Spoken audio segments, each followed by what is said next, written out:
I've grabbed the head, somebody's gonna get the back. He's not on point, so you've got it. Like, what do you mean? What do you mean? Like he's not on point? He doesn't know we're here. He doesn't care.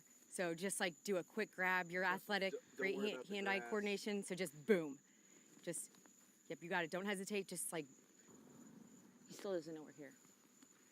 yeah, you got him right there, right there. Do it. I can't see him now, dude. I can't see. There's his head, I think. Yeah, right there. Get it. Smash hard. There you go. There you go. Yeah! Woo! Yep. There you go. Just hold I on. got a snake. Yep. That's a good 6-footer there. That's a nice one. I did it. Awesome. All right, my adrenaline is still going, And some but salad. Some salad. yeah, I'm holding tight, dude. Some grass in there. Woo! Nice We did it! job. Heck yeah! Woo! Amy the Python Hunter got me. I don't want worry, him to twist I'm me. not gonna let him like All right. poop on you. Nice! I finally got one. He's not opening his mouth there, but Amy spotted him. I did not see him at all. She knows exactly what to look for. When we got up close, I still didn't see him there for a second. Sorry, I'm gonna turn this bright light off. And yeah, pretty freaking awesome. Nice 6-footer, they just said, like 7-8 pounds. You can see right there, he didn't even know we were there in the grass. He literally was just slithering away, doing his thing. There's his eyeballs. And yeah, just pounced on him. I needed a second there because I was just, sorry. He's talking over there. But yeah, so anyways, I was just freaking out there for a second, got my cool, calm and collected, and just did what she said to do. So nice. Heck yeah. We did it. That was amazing. Nice job, Thank girl. you. Okay, so here's what I need to take some. I do need pictures because I need to send it Of here. course, we're taking pictures too. Yeah, we're gonna. And I always like do a selfie. Here, Okay. let's get rid of some of his. Yeah, Some of this. you got it. Let go really Okay. fast, yeah. I had to like let my adrenaline calm down for, oh, he was wrapping her already. Like your 6th or 7th one, it will be normal. Right, Think about it. But this is Right. this is a little one. I mean, that's considered a little one. He is constricting her. Look at that. Oh my God. That's what I don't like. I don't want that to happen. But I'm sure like once, just like fishing, you know, once you get used to it, it's just the normal it's nice thing. because he's not Aggressive. flailing about Right. now. So I've got him under control. He's and being it's- calm. and it's yeah, it's That is better. cool. Look how cool So, they are. Look They at wrap that. themselves sometimes. And guys, by the way, like you see that snakeskin right there? Look what she's wearing. Like you guys can actually purchase this custom made on her website. I'm gonna link all the information down below, but she has these beautiful leather, you can tell them about it, but go ahead. Yeah, Since these it's are yours. these are made from these pythons that we catch, and they're pretty high quality. We've also got leather watch bands, Apple That's watch awesome. bands. Some of them are cobalt blue, some of them are natural color. But yeah, and every time somebody buys one of these bands or anything made from a Florida Burmese python, they are literally helping us with our cause, and they're contributing to the conservation and preservation of our Everglades. Oh yeah, So- and by capturing this particular snake, like how many mammals did we just save? So this one is probably 2 years old. Okay. So probably, it's probably already eaten, I don't know, like at least 100, Wow. 150. Wow. Because it takes Fast growers. Yeah, I mean they have voracious appetites. Wow. So yeah. So Darcy, you just That was awesome. saved a bunch of mammals. So That was let's- awesome. So I'm gonna give you the head again Okay. for you to hold. Okay. You can unwrap All right, them. guys, so we're gonna get a couple quick pictures here, but yeah, highly invasive species here in Florida.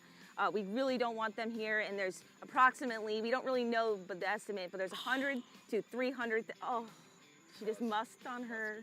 Look at her shirt. Gross. That's like, what is that, that's This just, is the smell of success.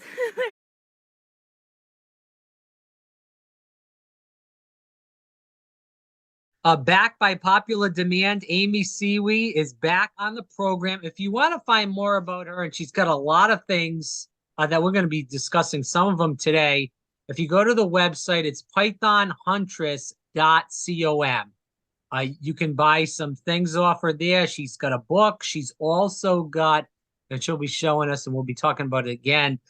There is the skins. It's leather skins from the python. And we're also going to be talking about if you are down in Florida or vacation down in Florida, she can take you out on a guided python hunt. That is at night for people listening. So just be wary about that if you're not a late night person, because you'll definitely have to probably be up for a little bit of time if you do want to get some action on the pythons. But I'm going to shut the hell up and let Amy talk. Amy, thanks so much for coming on again. And I look forward to having you on again after this. But let's kick this around in this interview first. But thanks again. Thank you for having me, Rob. I think it's impressive what you're doing because, you know, I'm deathly scared of snakes. And I know you actually work with a lot of people taking them out on tours that are scared. Some people are ready to jump right in, but most people are scared, no matter how tough they say they are at the beginning. Yes, it's true. So I do guided python hunts, so people can pay and I will take them out on a hunt. The hunts they start at sunset, so about 8:30ish, 8 o'clock here in Florida, and then we go until 1, 2, 3 o'clock in the morning, depending on, you know, weather and python movement. But the way that we hunt is literally in the back of my truck. So my fiance actually built a snake deck. So it's like a platform that is fitted with a bunch of lights. So you can actually get up and be higher up on, you know, raised up so you can see a little better. And we literally will be going down the roads, some main roads, some back roads at really slow, maybe like 5 miles an hour. And we're all looking out the sides of the truck. And as soon as we see a python, someone yells python and we jump out. Yeah, but Amy, how do you even find the pythons? I mean, obviously you've been doing this for quite a long time, so you can sense it better than someone like, you know, myself that's never done this before. But are you looking for a certain kind of, I don't even know how to phrase this because I've never done this before. What are you looking for when you see these pythons? Sure. Because they blend in fairly well, correct? They are, yes, they do. They blend in very well. That's what part of the reason why it's so hard to find them and get a handle on this problem. Their eyes do not glow like, the gators or anything like that, unfortunately, but their skin has this sheen to it when the light hits it. So it's kind of like a shine. The thing is about these pythons is they spend 85% of their time not moving. So we're trying to get them during that 15% of the time that they're on the move. So when you see a python, it's going to be pretty obvious that it's there because it's on the move. Now they move very slow, but it's on the move. So if they're hiding under a bunch of brush, we're not going to see it anyway. So we're not looking that specifically when we're hunting. So when you catch, and this is kind of a question for your other business, but we'll throw it in right now just because we're just doing kind of a free-for-all right now. When you do catch a pregnant mother and it does have, the babies, how does that play out? Well, the snakes are the females when they're gravid, which means pregnant in snake term. They carry their eggs. So sometimes when I'm skinning them, depending on the time of the year, I will open up a female and she'll have all sorts of eggs in her. So, I just have to, we get rid of the eggs. Of course, I did try to scramble them once and it wasn't very good. I think the video's on my Instagram. It was so gross. So what do you do with the eggs? How do you get rid of them? I just throw them out. I mean, we'll open them, we'll cut them open just to make sure they couldn't accidentally survive somehow and then just throw them out. But won't they hatch if you don't? No. So what happens is once the mother lays the eggs, she'll sit on the nest for 2 months. And then right before the babies get ready to hatch, she leaves the nest, then the babies hatch out and everybody goes on their own merry separate way. Oh, wow. Okay. So, I didn't know that. That's not really so right now, actually, the moms are on their nests right now. So if I catch any females, well, it's kind of hard to catch them right now because they're all on their nest. But if I would, they don't have any eggs in them. But is there a time of the year that you're mostly taking people on tours? And is there a time of the year where you're not taking people on tours because it's too cold out and it's very hard to kind of catch these animals because of the cold? It doesn't get that cold here in Florida. So yeah, but what are we talking? 50s, 60s, sometimes at night. Obviously, it's not that much, but we're still getting those nights. Here's how it works. In the summer, it's a night hunt, right? Because it's too hot during the day. The pythons are nocturnal in the summer. So basically May through the end of October, that is a night hunt. And then November is usually not a great month to hunt, because that's at that point they're all moving to their breeding grounds. And then December through March is a day hunt. So what we have to do is take boats to these islands where we know they're breeding and wait for the right weather, because it needs to be cold so they're out sunning themselves or breeding, you know, out in the sun. Because if it's really hot during the day and there's no rain or anything, they'll just stay underground. So it's kind of tricky in the winter, but it's a lot of fun to just jungle bust through these islands instead of just sitting in the back of a truck driving up and down in the summer, which, don't get me wrong, is awesome. But in the winter, we're actually going from island to island, jungle busting, breaking through all of this stuff, trying to find these pythons. You know, you started this business with the leather. You know, tell the audience a little bit about what you're using their skin to, you know, at least get some sort of use out of these creatures. Sure. I hate the fact that we have to kill them, first of all, but I want to try to use as much of the animals possible so they don't go to waste, and so we can kind of honor, you know, their existence. And so their meat is not very good to eat. It's very chewy, and it apparently contains high levels of mercury. So that'll never, that'll never really be a thing. But their skin is beautiful. And their skin, you know, when you make leather, turn it to leather, you can make beautiful products out of it. So when I first moved here and I started doing this, I started thinking, I wonder if there really is a need for python leather, you know, if this could be a business. So I started calling around, and I found this woman who was looking for somebody to supply her with python skin. I said, awesome. Well, why don't I do that? Well, I had no idea what I was getting into. So I went to her shop, and she basically showed me, you know, because she had it imported from Asia, like everybody does, because that's where, you know, it's illegal to tan them here in the United States, or it's illegal to import them from Asia to tan them in the United States.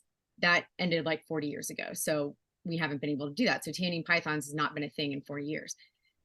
So I go to her shop, and she's showing me what she needs. And I said, okay. So I get on the phone, and I called every tannery that I could around in Florida and Georgia. And there were every single one except for like 5 said that they would not tan a python. And so then when I asked those 5, I said, well, do you skin them? And they said, no. And I'm like, okay, so what? So you're expected so I have to skin these things. Oh, and you have to have a minimum of 100 to take to the tannery. So yeah. So I'm like, oh my God, you know, we catch like 1 maybe a night. How am I going to get 100? So, you know, it was just this whole thing, just trying to figure this out. And so once I realized that I was going to actually have to skin them. Okay. So this is a story. So just give me a second. I called my friend, and I said, because I knew that he skinned some snakes, and I said, listen, I need to learn how to skin. Can you show me? He said, yeah, sure, I'll show you.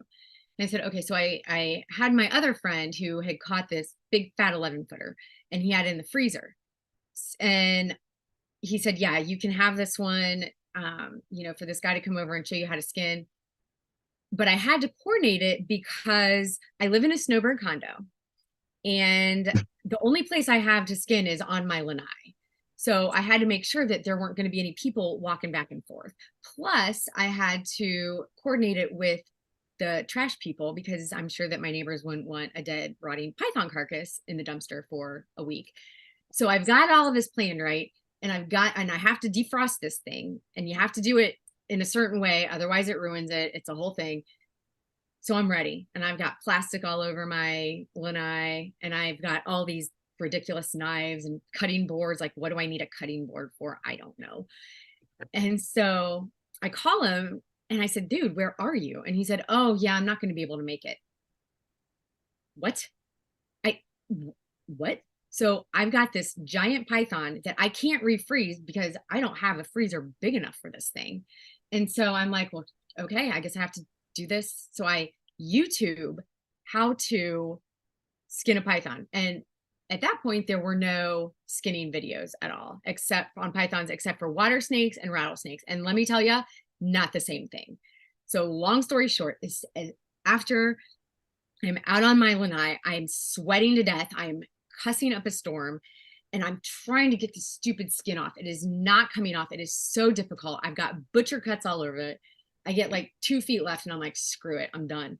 So I just cut it off, and I'm looking at this skin, and it is the grossest, ugliest thing that I've ever seen. And I'm like, oh my God, there's got to be another way.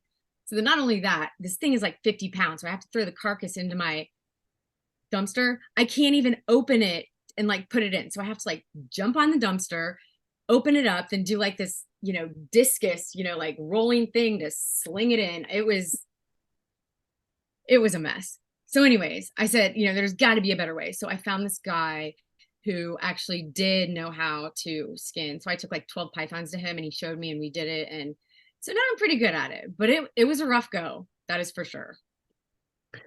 So is there a difference though between like the pythons over in Asia? Because you talked about the pythons being in Southeast Asia, and obviously, then the ones over here, I'm sure they've adapted different because the weather's somewhat the same, but it is somewhat different, and there's different species.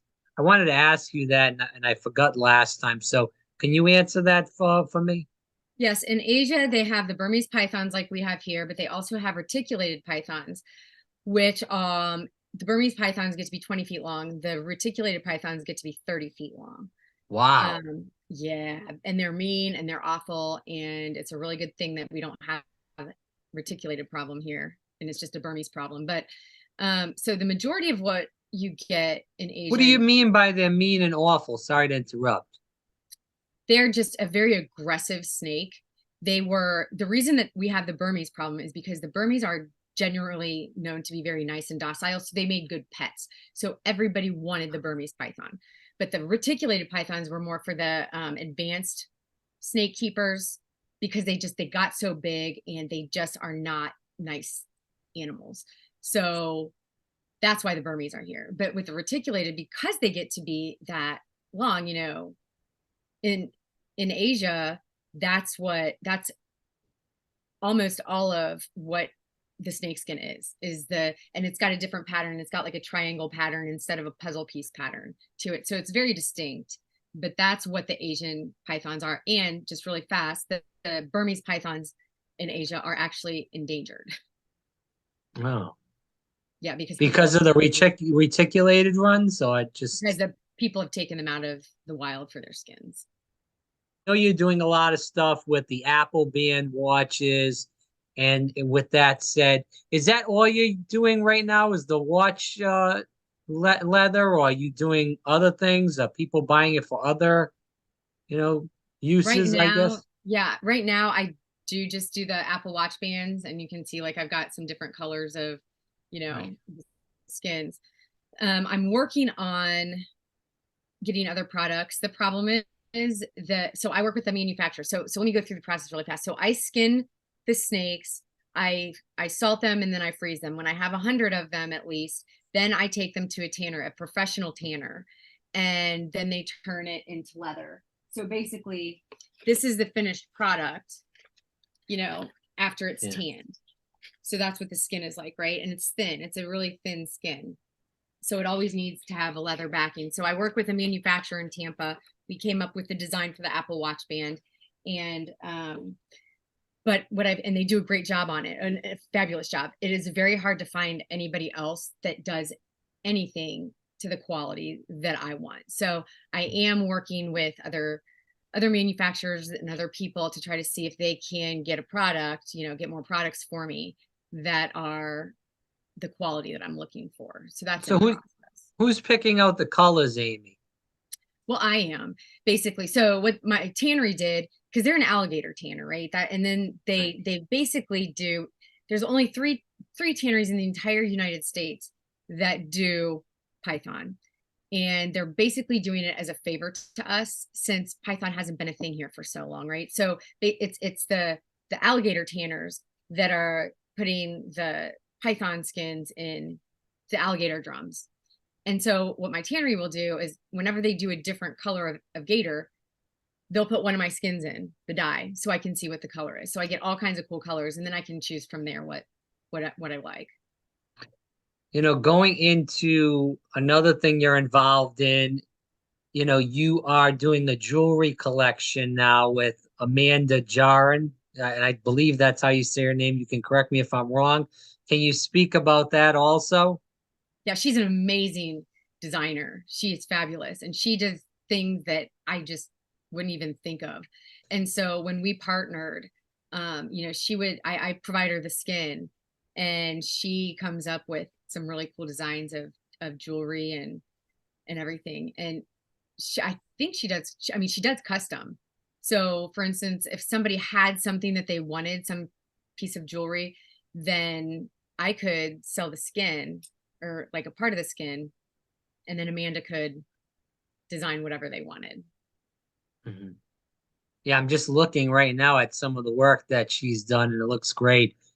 So again, if people want to find more about this, it's pythonhuntress.com. You can look at the jewelry. You can look at the skins, of course, what we've been speaking about. And if you do want to go on the tours, they just email you for the tours, and then you guys would pick out a certain date and time.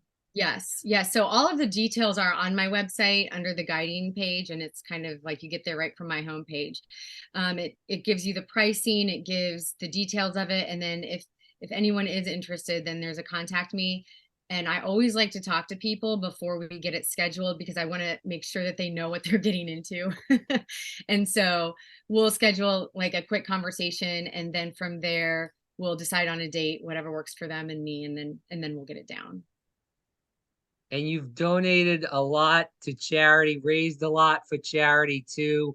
You're doing a lot of great events with that. And I think the education that you're giving to people that do want to go on these hunts is great too, because it is a big problem. They'll have fun if it's just them or if it's with their partner, whatever it may be. I think it's worthwhile. It's something different to do. People It's come to very Florida. different. Right. People go to Florida for the beaches and, to go to Disney World and all that other jazz, maybe sporting events too. But, this is something where you really see, excuse me, wild Florida at its best. And you are a great tour guide for this because you've caught many pythons and you keep up the great work consistently as far as catching more. And we need to keep pushing people to get out and, catch these pythons and learn more about this problem in general. So I do hope people go to pythonhuntress.com and look into what you've done, what you are doing. And if they want to buy a band, some jewelry, or go out, obviously, as we've been just talking about, going out on a hunt, I think it's very worthwhile to see wild Florida at its best. So again, Amy, before we go, do you have any social media or any place else where people can follow you? I know you said Instagram. Yeah, I'm the Python Huntress on Instagram, and also my YouTube is Amy Siewe, the Python Huntress, and Facebook I have a page, but it's easier just to be friends with me because I post on that a lot more regularly. And what I will add, Rob, about the hunts, about the guided tours, is that some people are concerned that if they get there and what if they change their mind about jumping on this python, because a 7-foot python is not a very big python, but it's a very big snake. And most people have never even seen a python in the wild before. So I just want to make sure that everyone knows that I go over with them before we go out how to do it, what we're going to do, what the plan is, so everybody's on the same page. But I will tell you, about 80% of the time people are all gung-ho and they're like, yeah, I'm going to jump on the snake, we've got our plan down, and then they see it and they're like, you go ahead and do this one first. Because which is completely fine. So there's never any pressure like you have to catch the snake, because I will catch it no matter what. It's not getting away. But that's one of the things. And sometimes people just want to go and observe. They just want to go out, there into the Everglades and see what it's like, and watch me do it. And that's fine too. And I'm always teaching, like you said, the educational piece. I'm always teaching people about it, whether it's about what's happening in the Everglades, about the pythons, or about how to catch them, what the rules are, and how to do it properly. Well, I'm grateful we met. I'm grateful we keep doing these interviews. And I know you got to hunt in August, but I know you'll be hunting many, many times before that August hunt in general. So keep up the great work. You're doing extremely good work in trying to keep our Florida environment beautiful and great. Because, you know, it's sad, but, you know, these pythons need to be put to rest. Again, it's sad, but that's just a fact of life right now in the Everglades in the state of Florida. So Yep. Amy Siewe, pythonhuntress.com. Definitely check her out and look at all the valuable stuff she's got on there. As I said, there's much on there, whether it's the tours, the bands, or the jewelry. So again, Amy Siewe, thanks so much for your time. I look forward to our next conversation. Me too. Thank you, Rob.